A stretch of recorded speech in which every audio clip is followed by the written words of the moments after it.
আসসালামু আলাইকুম। কি দিয়ে যে কি খাবো বুঝতেই পারছি না। প্রথম কচু বড়া দিয়ে, কচু বড়া আর কি, চাক ভাজি যেটা বলে, ওটা দিয়ে খেয়ে দেখি। বিসমিল্লাহ। কি বলবো, কেউ খায় কিনা জানি না, তবে আমাদের ঘরে আমরা খাই।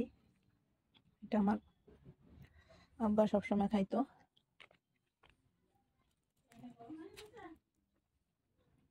আমার আব্বার খুবই পছন্দের একটা খাবার ছিল কচু। বেশিরভাগই কচু খাইতো আমার বাবা। তো কচু খাওয়াটা আসলে আমার বাবার থেকেই শেখা। কয়েকদিন পর পরেই আমাদের ঘরে কচু খাওয়া হয়। কচুটা আসলে এখন আমার বাবা নাই, কিন্তু আমার কাছে খুবই ভালো লাগে কচু খাইতে। অবশ্য কচু এক একদিন আমি এক একভাবে রান্না করি। তবে কচুটা যেটা যে দেশি কচু, বাড়ির আশেপাশে যে কচুগুলা হয়, ওগুলা শাক ভাজি করলে যে এত মজা লাগে, এটা আসলে বলে বোঝানো যাবে না।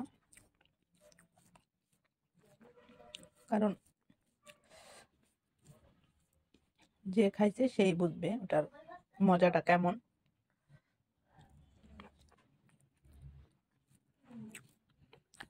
আমরা খাইছি, আমরা বুঝি। অবশ্য একদিন রেসিপিটা দেখাবো সবাইকে, আমি যেভাবে রান্না করি আর কি। ওটা যদি কেউ ভালো লাগে অবশ্যই রান্না করে খাবেন।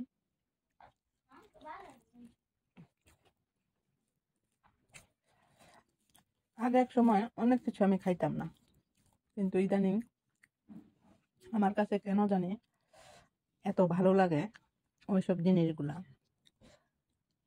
যেমন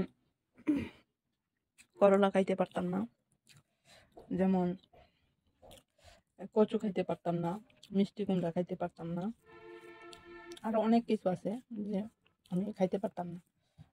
কিন্তু এখন ওই জিনিসগুলাই যে এত পছন্দ করে খাই, এত ভালো লাগে, কি বলবো।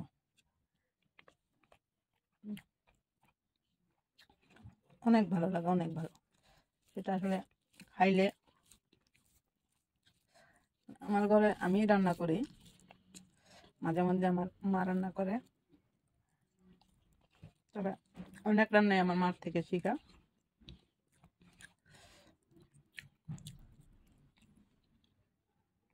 সবাই ভালো থাকবেন, সুস্থ থাকবেন। আসসালামু আলাইকুম।